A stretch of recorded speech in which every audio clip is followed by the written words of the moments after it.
Today on Commander Replay, we take another look at Sephara Sky's Blade with our ground-based aerial combat deck. Are we gonna have another Mana Crypt on turn 1 and go absolutely wild? Find out next on Commander Replay.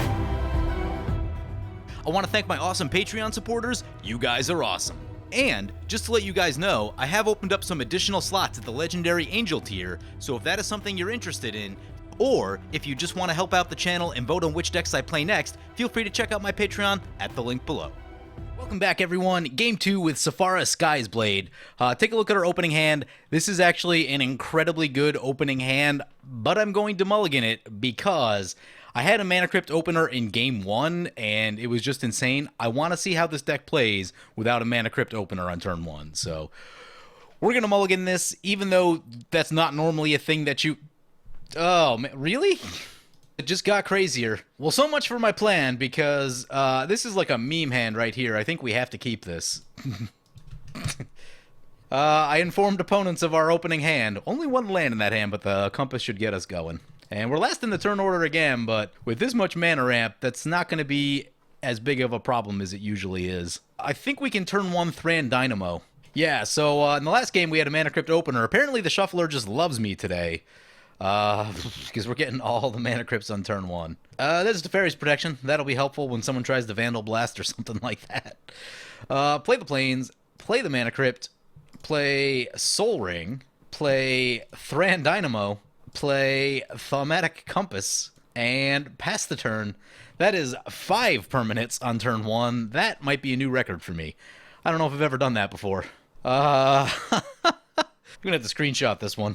Opponent's going to cast a Growth Spiral, getting a little ramp going for themselves. We're going to have 8 mana on turn 2. Not enough white for our commander, though.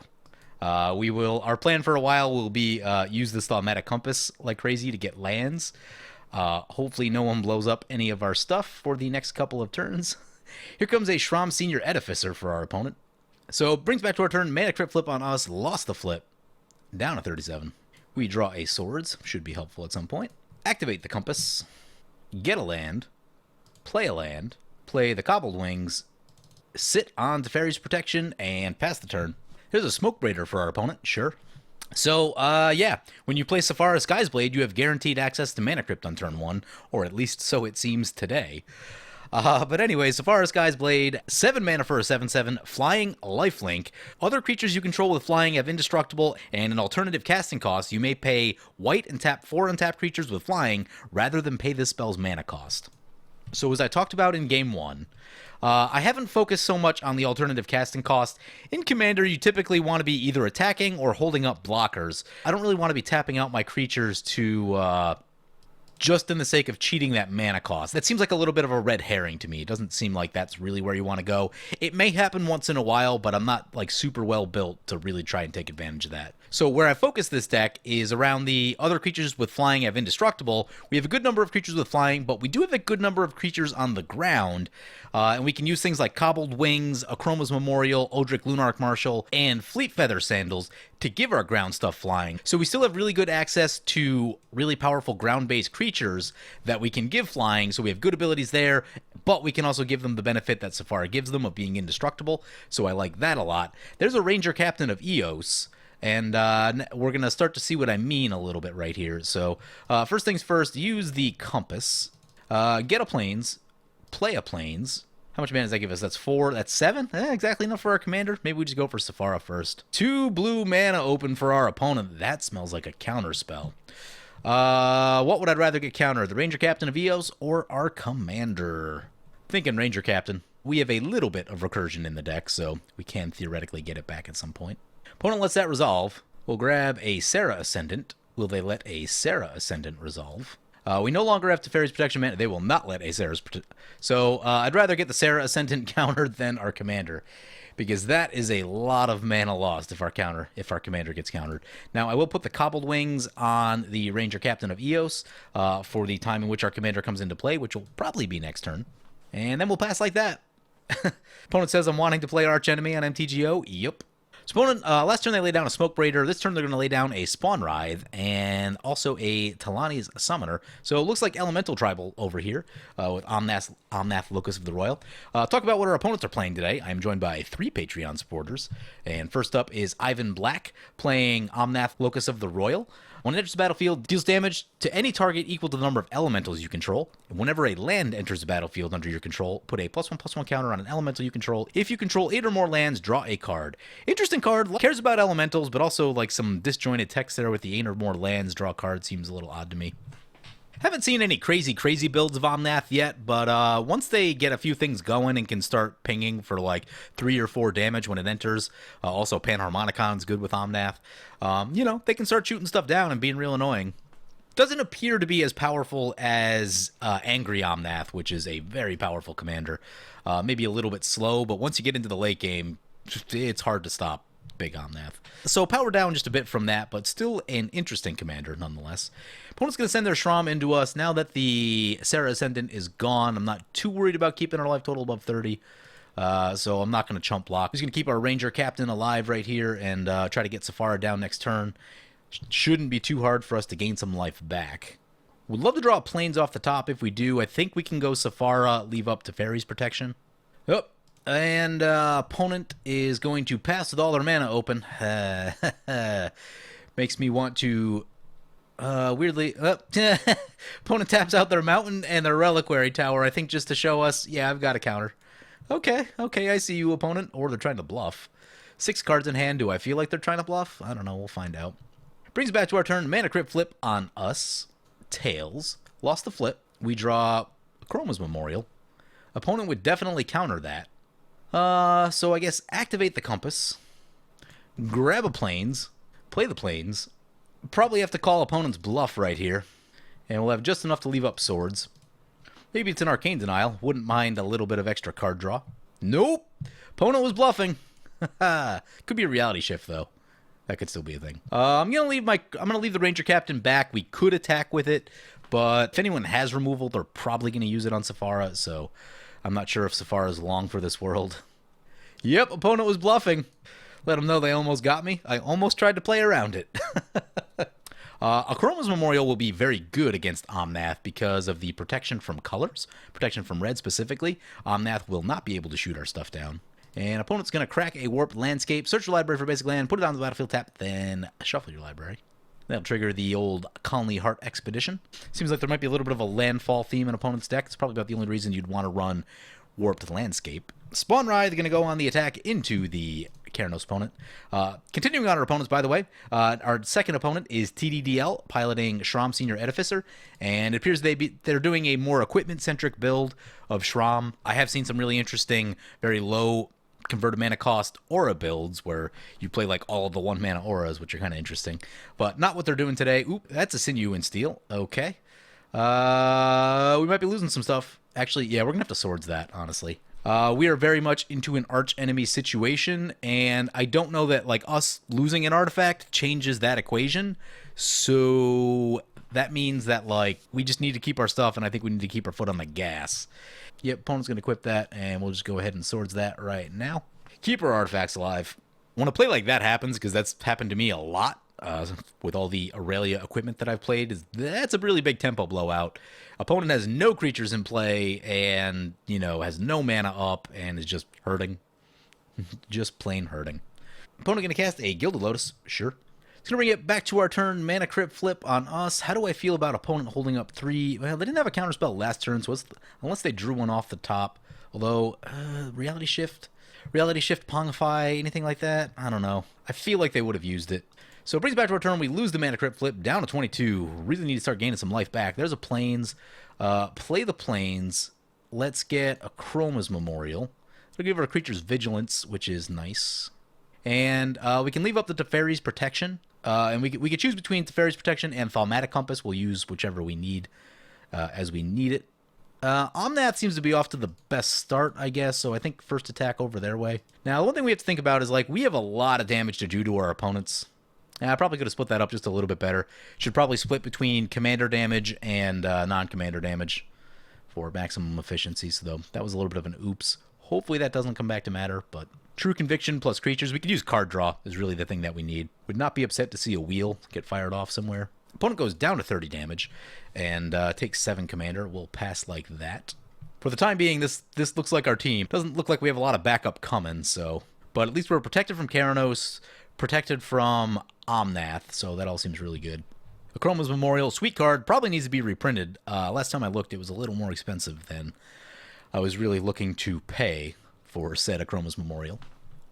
And finishing up our opponents, by the way, is Loverboy Bailey, a new Patreon supporter, piloting Keranos, God of Storms. As I talked about a little bit in Game 1, they don't have a perfectly optimized build. It's meant to be a copy of their paper deck, so they don't have perfect access to all the mana rocks and fetch lands and so on and so forth. But it does appear that they do have some cool stuff in their deck. Opponent said I'm actually playing CEDH Sephara.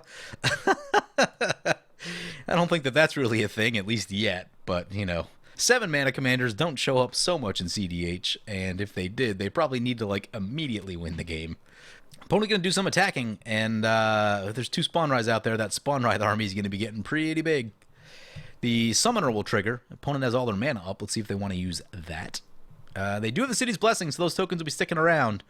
This route is going to start to look better and better. But I think we can hold. I think we can still hold off for a minute on it. The good news here is that because we have Vigilance, and maybe that's the thing I need to think about too, Vigilance on Sephara is going to prevent a lot of creatures from attacking you. It's big, you're going to gain life, so like it just makes a lot of things not profitable to attack your way. You're really going to need a big army to kind of get through that, or just, you know, something way bigger than Sephara. And, you know, there's a lot to say about just deterring attacks because it's not profitable for opponent to come in. So that's going to be 2 Spawn Rides triggering, making a total of 4 Spawn Rides. The next one's going to be a doozy. That's going to bring them to 8 Spawn Rides. Opponent does get a couple tokens off the Summoner. And are we looking at Omnath right here? Opponent about to get the old... they can just shoot us in the face, can't they? Any target. Yep, it's any target. Opponent's going to play Polymorph's Jest. Until end of turn, each creature target player controls loses all abilities, becomes a blue frog with base power 1/1. I think we should still be okay because Akroma's Memorial should kick in after state-based effects have reapplied. Should, anyway. It does not appear that state-based effects. So the choices are... I mean, maybe we just let it go. Because we're probably going to want to route anyway. Yeah, maybe we just let it go. I was convinced that Akroma's Memorial was going to kick in after they had lost all their abilities, but somehow that hasn't happened. Judge? I believe that's a layers question, and that's one that never been so good at those. Here comes a Mana Crypt. Yep. Oh, right. We do need 7 to cast Route and Instant Speed, so I think I had miscalculated. I might have misspoke about that at some point over the past few minutes. Oh, hey, Generous Gift is a bridge. Akroma's Memorial is a bridge too far. That I will to parries protect against, although now I wish I had done it just sooner against Sephara, but I guess if we did that, then they probably just wait till we untap. So Teferi's protection down. Don't have a lot of gas left, per se. Could use some of our card draw. A Well of Lost Dreams would be pretty good. Dawn of Hope. Here comes Malik. Is it Paragon? Okay. That is probably a reason to use Route. Opponent's got a Cryptologist. Lay down a Thought Vessel. Brings back to our turn. Mana Crypt flip. Let's see if I'd like to keep our total high. Let's go Tails. 1 the flip. Karmic Guide is a cool card. Something like Karmic Guide, get back Ranger of Eos. Nah, maybe we just get back the Sarah Ascendant. But we're going to do all that. Probably going to slow roll this a little bit. Use the Thaumatic Compass. Get a land. Play a land. We're on 6 lands, so we got 1 more shot with the Compass. Technically have enough to recast Sephara, but I think we're just going to go for instant speed route. Send a little attack over to the Omnath. Oh, I guess, yeah, I guess we could have did that differently. We could have went, with the Akroma's Memorial, could have went Karmic Guide, get Sarah Ascendant. We wouldn't be at 30 yet, but Sarah Ascendant wouldn't be very threatening. Opponent's going to play a Zendikar's Royal. Okay. You're going to go on the big attack into us? Yup. Sending all the Spawn Rides our way. Just the Spawn Rides, huh? We can wait. We can wait. I want to wait as long as possible to catch as many things into this route as I can. Although, what's opponent going to do? Yeah, okay, opponent's going to equip the Sinew and steal, and then just attack something and blow up Akroma's Memorial. Okay, yeah, so we just route right now then. Also, there's no counter magic up. That is a thing. So play route, instant speed board wipe, card that needs to see a lot more play. So good. Instant speed board wipes are insane. And card counts in opponents' hands aren't amazing. 2 from the Keranos opponent, though. They have a card draw ability on their commander. Shram's good at keeping their hand full. 4 cards in hand, but I think Shram is on 6 mana. Is that right? Yep, Shram back to play for 6. Getting pretty expensive, and elemental opponent down to 3 cards too, so, you know, really got a lot of stuff right there. Feel pretty good about that. There's a Sword of the Animus coming into play for Shram. They'll get to draw a card. So the other options for Ranger of Eos in the deck are Giver of Runes and Mother of Runes, which are fine, but I think Saracendon is probably more where we want to be. Here comes Keranos into play. Yep, opponent gonna start looking for some card draw off their Keranos. Here comes the Enclave Cryptologist, and that can do some looting and eventually card drawing. Good news about a card like that is it's gonna eat up all their mana, so we know that they don't have a counterspell. So I can certainly appreciate that. Then bring it back to our turn. Mana Crypt flip on us. Go Tails, 1 the flip. That's good. That's good. There's an Austere Command. Don't really want to use that just yet. I think we get our commander. I'm gonna activate the compass. Although I don't think I'm gonna play the land yet. I want to get a couple more lands with this compass before it flips over. Get a plains. Maybe time to attack into the Keranos. Actually no. Attack into since we are doing archenemy for the most part. Attack into Omnath. Put them at 14 commander damage. That'll be a really good idea. So they go to 14 commander. We're at 20 life. Oh, we're gonna lose. We're definitely gonna lose a Chroma's Memorial. We'll still have the wings. That's good. If Compass wasn't tapped, unfortunately the land will be tapped when it flips over. So that's not the best. We won't be able to protect our stuff super well right there. I guess we just have to live with the fact we're gonna lose the Memorial. So opponent gets a land that'll trigger Conley Heart Expedition and Zendikar's Royal, and then they'll be able to sack the Conley Heart Expedition and get more lands for more elemental tokens, which they will do. Opponent does have a Field of Ruin in play. We will not want to play in Emeria until that is gone. Yep, getting them Zendikar triggers. Up to 3 elemental tokens. Rite of the Raging Storm, I love this card. It is so hard to use effectively, but it is a super sweet card. A lot of people just get the token and then don't attack with it, and it's super annoying. I'm like, no, attack someone with the token, please. So Mana Crypt and Rite of the Raging Storm will trigger. Oh, that's a Council's Judgment. That is a Council's Judgment. What's opponent going for? Hopefully they go for a Chroma's Memorial and forget that they could have just shot it with the Sinew and Steel. Though, maybe they go for the Thaumatic Compass. What did everyone vote for? Let's go check the log. Yep, everyone voting for a Chroma's Memorial. Well, there's 1 vote for a Chroma's Memorial. I'm going to put 1 vote for Keranos, see what happens. It was a Chroma's Memorial. Yep. Okay. The sword could be an issue now. That could get rid of our Thaumatic Compass, which I now wish I flipped over. Though maybe they just go for like a Mana Rock, because a Mana Rock would hurt. Gonna put a Sword of the Animist on a Lightning Rager. Gonna send that our way. Which way is the Shram going? If we lose all of our artifacts, I guess we can just Austere Command. Shram going into the Keranos. A Lightning Rager token at us. Has Trample and Haste. It's a 6/2. I don't expect the additional 1 damage to happen. So we just block and gain a bunch of life. Sword's gonna trigger. What are they targeting? So the Compass is the worst one for them. Losing the Mana Rocks would probably be, well, losing any of them is bad for us. Losing stuff is bad. As a general rule. Yep, going for the Compass. That's the one I'd probably go for as well, because that is difficult to get rid of once it flips over. So Compass down. Should have played the land. Should have calculated that better. But a Chroma's Memorial was the thing that they would make the most sense to hit before that point. Opponent will get a Rite of the Raging Storm trigger and a Keranos trigger. Opponent's gonna bolt Sephara for 3. Hopefully they don't have the rest of that damage. Make us not able to block we won't be able to block the Rager profitably. So that's the thing. There's a Soul Ring for opponent. 1 more artifact we can blow up in the Austere Command. Opponent's gonna level up their Cryptologist. Oh, hey, that's a Winter Orb. Winter Orb? Not that bad for us. We've got tons and tons of Mana Rocks. That might change the complexion of this game a little bit. Opponent gonna send a Lightning Rager our way. Yep, just gonna have to take that one. We get to untap 1 land, we'll untap a Plains. Brings it back to our turn. We get a Mana Crypt flip, a Rite of the Raging Storm trigger. There, ooh, that's Expedition Map. Expedition Map gets us Emeria. How many planes are we on? We're on 4, 6th. This will be the 7th one right here. Next turn we can play Ameria. Make sure there are no ghost quarters and things around. There's a Thespian stage. We do have that Field of Ruins, so that gives us incentive to kill the Omnath opponent. Opponent's got a bunch of mana rocks. Probably makes sense to blow up the artifacts. If we blow up the artifacts, the sword is gone, which is really important. It's going to hurt Sram real bad.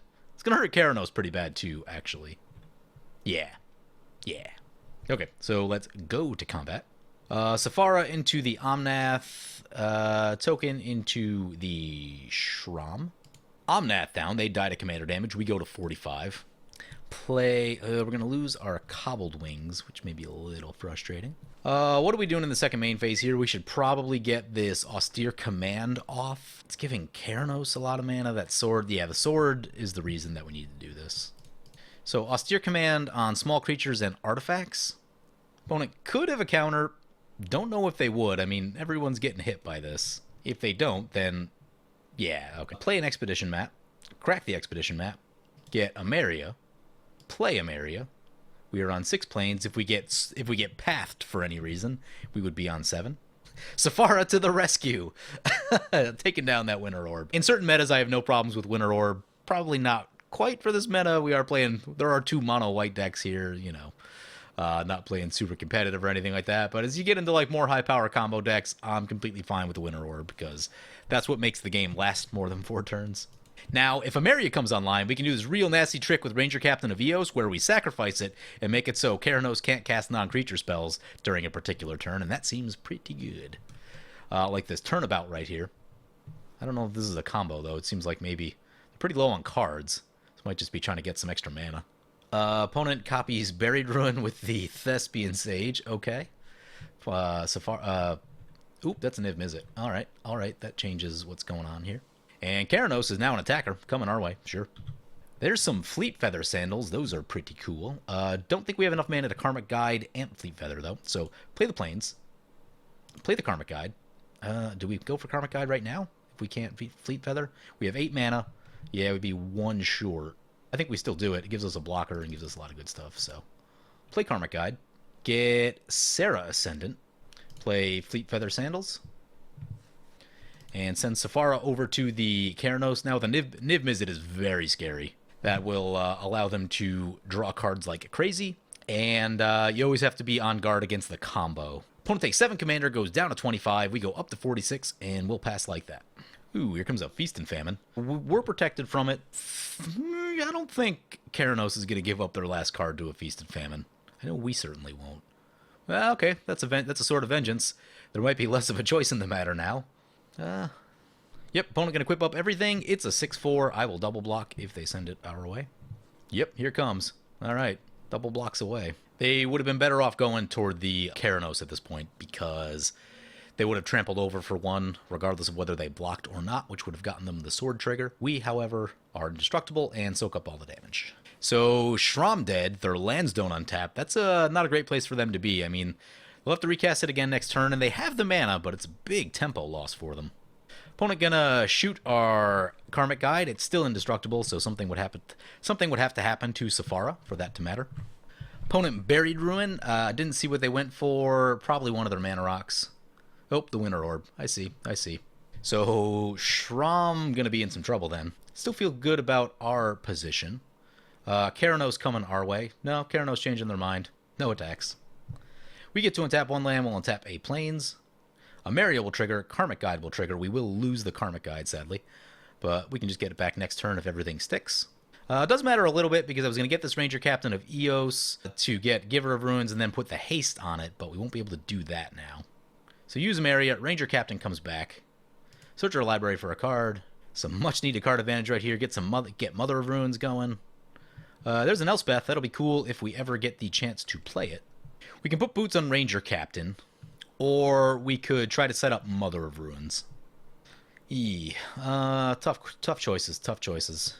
Think I'm just gonna Mother of Runes won't be protected against Niv. Yeah, okay, that's a reason. All right, send both of these into the Keranos player. They go down to 12, 14 commander. We're up to 62. Feeling pretty safe with that life total. We will sacrifice Ranger Captain during their turn to try to shut off some nonsense. Sram hurting real bad. They definitely should not have attacked us last turn. Oh, yeah. If they went into Keranos and untapped their lands, then Winter Orb looks terrible against them. Plus they have a creature in play equipped with the Feast and Famine. That Feast and Famine is the way that I use to break parity with Winter Orb when I play my Akiri deck. Because my lands are untapping and everyone else's aren't. So they would probably like be coming out ahead on that exchange. I forgot to do the thing. It's still opponent's draw step. So we will just... Yeah, opponent's going to shoot the Ranger Captain of Eos. That's okay. We're going to sacrifice it anyway and do 1 damage to us. Sacrifice the Ranger Captain of Eos. Opponents can't cast non-creature spells this turn. When you're talking about an Izzet deck, the scariest things in that deck are non-creature spells. So they won't be casting them right now, but a lot of them probably instant, still things that they could do during our turn. Opponent going to send Keranos our way. Yep, no blockers for that. It's going to come back to our turn. We get to untap 1 land, untap a Plains. A Maria will trigger. We can get Karmic Guide, which will then get Ranger Captain of Eos. I like that. A Maria into Karmic Guide. Into Ranger Captain of Eos. Ooh, we get to search again. Let's get the Giver of Runes. One card that I wanted to get, I didn't quite fit into the deck, is the Dauntless Escort out of Dominaria. So that way we can select it and then use it to give Indestructible to Sephara as a cute little trick. If I figure out what to cut, when I figure out what to cut, I'll probably add that in, as long as I keep the Ranger Captain package in the deck. Anyway, so we draw a Scrying Sheets. Probably not so helpful with the Winter Orb in play, but decently helpful once it's gone. Let us play the Mother of Ruins. Oh, I forgot to do... I meant to sack the Ranger Captain first, just to make sure there was no counters. I will sack the Ranger Captain of Eos at this moment. Yep, that resolves. Cool. Put the boots on the Mother. Give Sephara protection from blue. And we should be able to get in for Lethal Commander now. And we'll send the Sarah Ascendant over to the Sram. So opponent goes down to Commander. We go up to 68.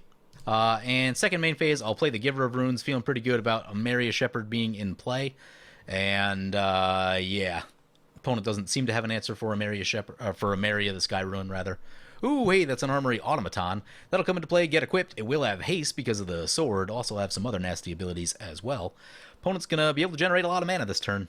Don't think we can give protection from colorless, can we? Protection from... Oh, no, this one does give protection from colorless. Okay, we're gonna try this. I don't know if this will work. We don't have any... Oh, we have an equipment. We do, in fact, have some Fleet Feather Sandals that opponent can borrow. Oh, right, we don't have haste. Can't use the Giver. We'll block this just to soak the damage anyway.